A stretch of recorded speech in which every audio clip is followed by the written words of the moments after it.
Hello everyone! Kumusta kayo? Our Bible study today is entitled The Figurative Sea or in Ilocano, ang sabi dito, Tipangarig Abaybay. And the main reference is found in Matthew chapter 13 verses 47 to 50. We have to repeat again our Bible study topic today entitled The Figurative Sea, and the main reference is found in Matthew 13:47 to 50. If we open our Bible in Matthew chapter 13 verses 47 to 50, in our Bible nakakabil dito nga parable of the net in our Bible. So if we read verse 47 again, the kingdom of heaven, remember the kingdom of heaven is like a net that was thrown into the sea, and gathered fish of every kind. In verse 48, when it was full, men drew it ashore, and sat down and sorted the good into containers, but threw away the bad ones. In verse 49, so it will be at the end of the age. At the end of the age. We are now at the end of the age. The angels will come down out and separate the evil from the righteous.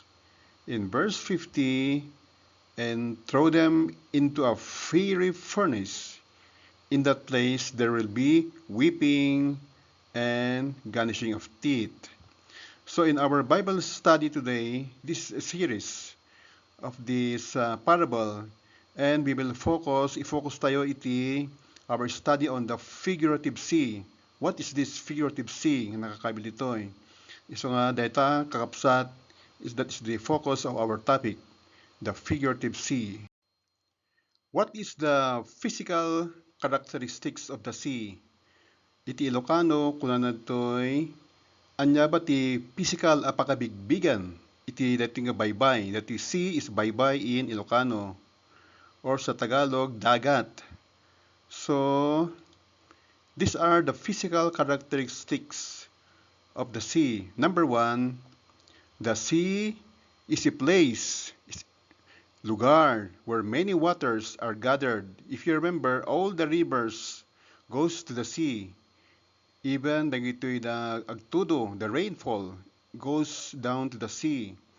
Isu ti maysa nga lugar a pakuurnungan ti adu a danom, klase nga danom. So it is a gathering, where a place of gathering by many waters. That's number one. That's the number one characteristics of the physical sea. Number two characteristics of the physical sea is that there is much water. Oh, there's much water in the sea, but we cannot drink it. Why? It's very salty. You cannot drink it. Ang mainom iti Ilocano, saan nga mainom dayti nga danom nga dayti baybay. And number three, physical characteristics of the sea is that we cannot use a seawater for washing. Diba? After you go and swim in the sea, you have to wash your body with fresh clean water, and you cannot use it in washing your clothes because it's salty. So nga daytoy kunan natoy nga saan tayo mabalin nga usaran, we cannot use it. Daytoy danam iti baybay. Pagbugo or pangugas iti bagbagi tayo. That is the third physical characteristics of the physical sea. And number four, all kinds of fish live in the sea. Amin nakita iti Ilocano, amin nakita ti ikan ket agnanaed iti daytoy nga baybay or daytoy nga sea. So these are the four characteristics of a physical sea. What is also the spiritual meaning of the figurative sea? If you open your Bible in Daniel 7 verse 3, and we will read it here. Daniel 7 verse 3, and four great beasts, these are the four great beasts, came up out of the sea, came up out from the sea, different from one another. So dito'y kakabsat, adda rinumwarang opat anarungsot ng animal, agduduma iti langlangada. So what are these? Is this literal or spiritual in meaning? If you open your Bible again in verse 17 in chapter 7 of Daniel, you will find here, anong sabi dito?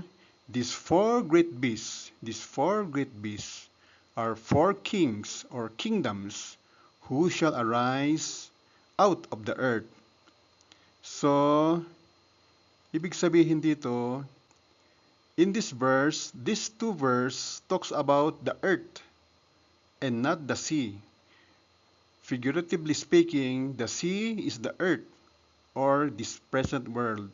Yan po, dito kakabsat iti kahit nga saon dito figurative sea. It means about this earth or our present world. What is happening today in our religious world?